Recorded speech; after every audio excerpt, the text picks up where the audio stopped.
ఒక crazy tool ఉంది. దాంట్లో వచ్చేసి మనం చాట్ బోర్డ్స్ అనేవి క్రియేట్ చేయొచ్చు. అంటే మనం prompting chat bots, image generation chat bots ఇవన్నీ మనం క్రియేట్ చేయొచ్చు. అది ఎలానో చూపిస్తాను రండి. ఇక్కడ చూడండి, గూగుల్లో సెర్చ్ చేయండి పిఓఏ అని, అది ఓపెన్ అవుతుంది టూల్ వెబ్సైట్. అక్కడికి వెళ్ళి మనకి ఇక్కడ క్రియేట్ అని కనిపిస్తుంది కదా, క్రియేట్కి వెళ్తే మనకి బాట్స్ క్రియేట్ చేసుకునే దానికి చాలా ఉంటాయి అనమాట. ఇది వచ్చేసి ఇమేజ్ జనరేషన్ బాట్.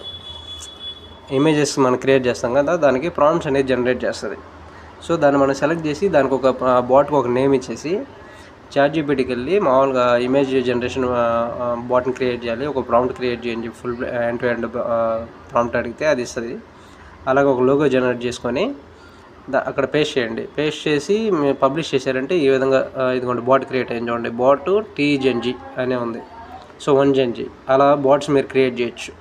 అలాగే ఈ ఇన్ఫర్మేషన్ మీకు ఓకే అనుకుంటే మన పేజ్ని ఫాలో చేసుకోండి. ఎప్పుడైనా మీకు ఫ్యూచర్లో ఉపయోగపడవచ్చు. అలాగే మీ ఫ్రెండ్స్ అందరికి షేర్ చేయండి. స్టూడెంట్స్ ఉంటారు కదా, వాళ్ళకి చాలా ఉపయోగపడుతుంది. ఏఐకి సంబంధించింది ప్రతి అప్డేట్ నేను నేర్చుకున్న ప్రతిదీ వీడియో రూపంలో మీకు పెడతాను. మీకు ఏదైనా యూజ్ అయిందంటే, అది ఎప్పుడైనా హెల్ప్ఫుల్ అయిందంటే మనకి మంచిదే కదా, ఒకరికి హెల్ప్ చేసినట్టు. ఓకేనా? సో ఫాలో చేసి పెట్టుకోండి. ఇంకా మంచి మంచి ఏఐ టూల్స్ గురించి వాటి గురించి మొత్తం నేను ఇప్పుడు నేర్చుకుంటున్నాను, అవే మీకు చెప్తాను అనమాట. ప్రతి టూల్, వెబ్సైట్స్ ఎలా చేయాలి మొత్తం నేను వచ్చేసి కంప్లీట్ చేసేసిన తర్వాత కోర్సు మీకు వెబ్సైట్స్ కూడా ఎలా బిల్డ్ చేయాలి, యాప్స్ ఎలా బిల్డ్ చేయాలి, ఏజెంట్స్ ఎలా బిల్డ్ చేయాలి అని చూపిస్తాను. ఓకేనా?